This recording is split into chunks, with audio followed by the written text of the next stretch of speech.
ভাইজান, ট্রাকের লোকগুলা তো দেখি ডাকাইতের মতো পালাইলো। আর এইটা কেমন কফি? কাঠের না, আবার বাঁশেরও না, পুরাটাই লোহা দিয়া বানানো। আর গায়ে এগুলা কি পেঁচানো? শিকল? হ, শিকল দিয়ে আবার বড় বড় তালা মারা। আমার বাপের জন্মেও আমি এমন কফিন দেখি নাই। জব্বার ভাই, ঘটনা কি কন্ত?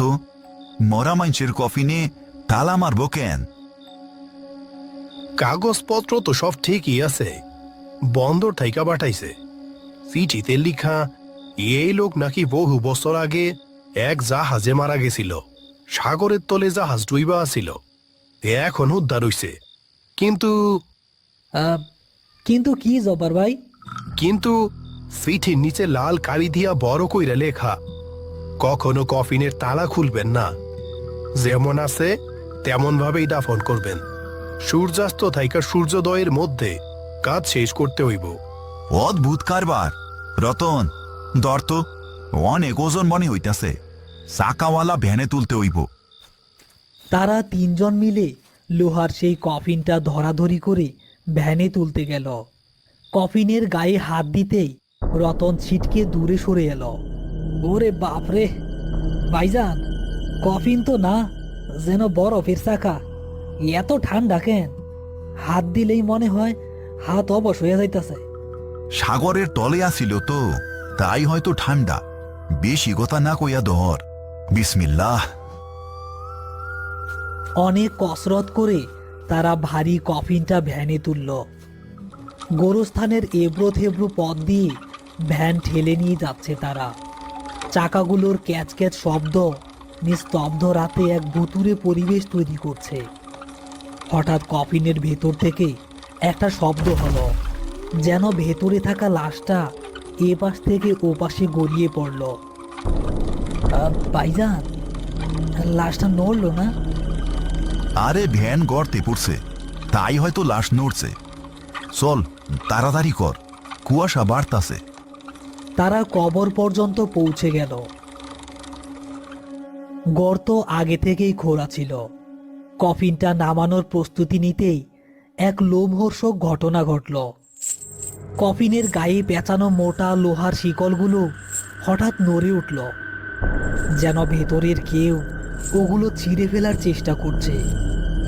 আর ভেতর থেকে নখ দিয়ে লোহা আঁচড়ানোর মতো খসখস শব্দ শোনা যেতে লাগলো। ইয়া আল্লাহ, করিম, শব্দটা তো আমিও শুনলাম। মরা মানুষ লোহার কফিন আশ্রায় কেমনে? ভাইজান, দেখেন তালার গোড়া দিয়া পানি পড়তাছে, কিন্তু এই পানি তো কালো, আর গন্ধটা সাগরের পচা মাছের মতো গন্ধ।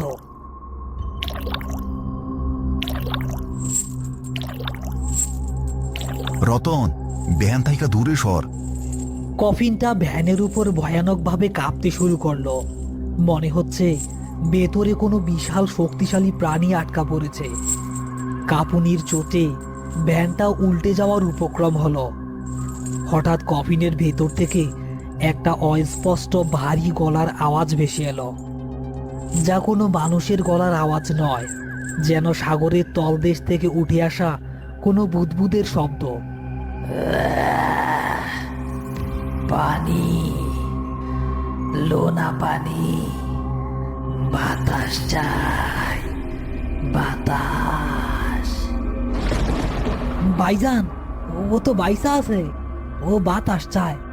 তালাটা কি কইলা দিমু? খবরদার রতন, হাত দিবি না। চিঠিতে মানা করা আছে, নিশ্চয়ই কোনো কারণ আছে। কিন্তু করিম, জ্যান্ত মানুষরে কেমনে দাফন করমু? যদি ভুল হয়, যদি সত্যি সত্যি লোকটা বাইচা থাকে? করিম দ্বিধায় পড়ে গেল।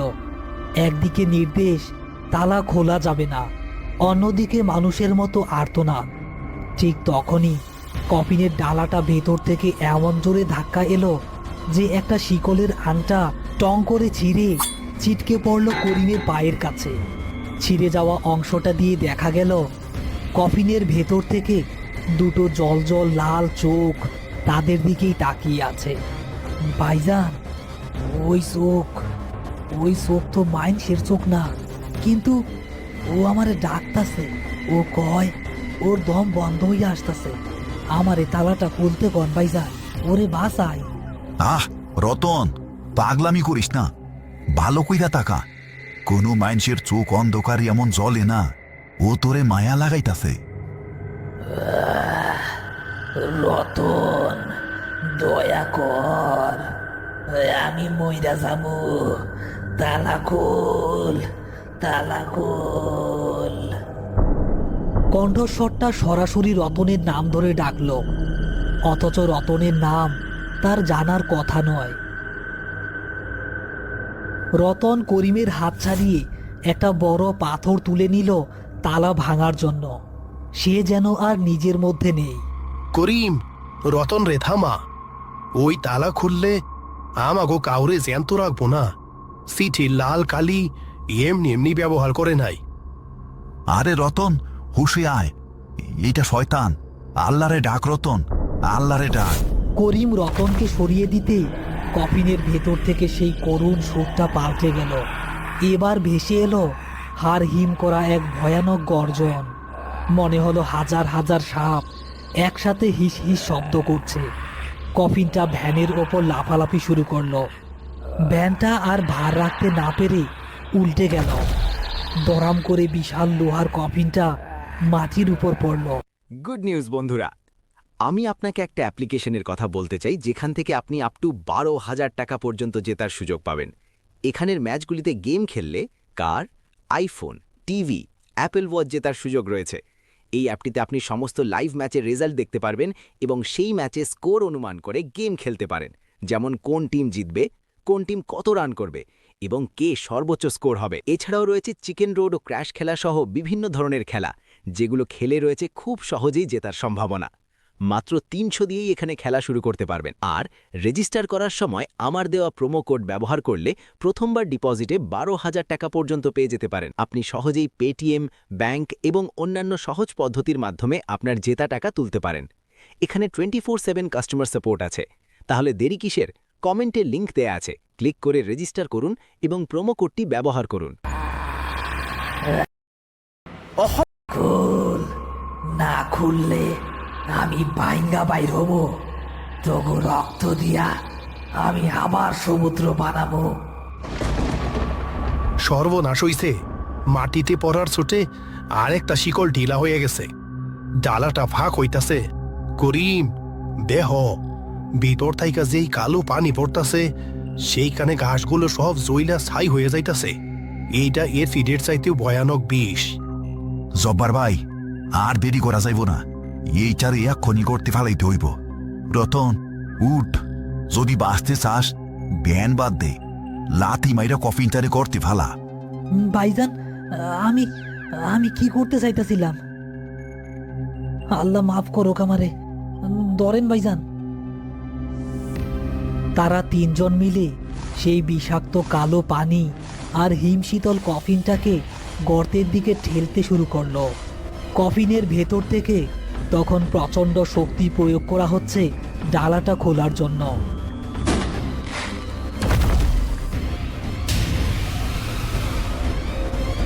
একটি হাত, যেটা মানুষের মতো দেখতে হলেও আঙুলগুলোর মাঝখানে হাসির পায়ের মতো পর্দা লাগানো এবং নখগুলো বড় বড়, সেটা ফাঁক দিয়ে বেরিয়ে এসে করিমের পা খামচে ধরার চেষ্টা করলো। ইয়া আল্লাহ, এটা তো শয়তান হয়ে গেছে। বিসমিল্লাহির রহমানির রহিম, ধাক্কা দে। করিমের চিৎকারে তিনজন একসাথে সর্বশক্তি দিয়ে ধাক্কা দিল। ভারী লোহার কফিনটা গড়িয়ে গিয়ে ধপাস করে গভীর কবরের নিচে পড়ল। পড়ার সাথে সাথে ডালাটা একটু ফাঁক হয়ে গেল এবং সেখান থেকে একটা বিকট আর্তনাদ বের হয়ে এলো, যা গোরস্থানের সমস্ত নিস্তব্ধতা ভেঙে চুরমার করে দিল।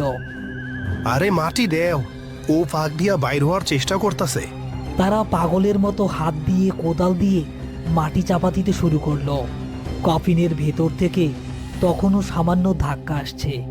মাটি ফেলার সাথে সাথে নিচ থেকে আবার একটা গোংরানির শব্দ শোনা গেল।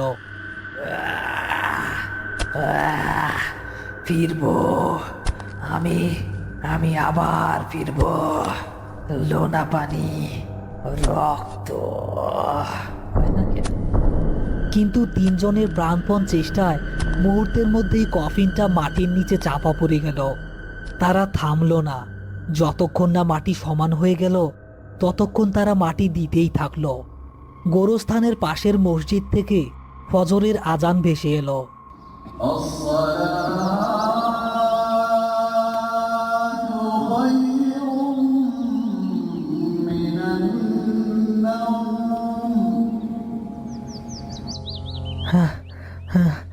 ভাইজান, এইটা কি আছিল? ওই হাত, ওই চোখ, ওইটা তো মানুষ না। করিম, সিট হিরুলটা পিঠে ছোট্ট কইরা আরেকটা লাইন লেখা আছে, রাইতে খেয়াল করি নাই। কি লেখা আছে ভাইজান? লেখা আছে, ইনি এক অভিশপ্ত নাবি যে আজ থাইকা 200 বছর আগে শয়তানের লগে চুক্তি কইরা জল পিশাচ হইয়া গেছিল। তারে সাগরের অতল থাইকা দইরা আনা হইছে শুধু পবিত্র মাটিতে পুইতা রাখার জন্য, যাতে সে আর সাগরে ফিরা যাইতে না পারে। জল পিশাচ? তাইলে আমরা আজকা এক শয়তানের দাফন করলাম। ভাইজান দেখেন, রতন কবরের দিকে ইশারা করলো। সকালের আলো ফোটার সাথে সাথে কবরের ওপরের ভেজা মাটিগুলো শুকিয়ে একদম পাথরের মতো শক্ত হয়ে গেছে।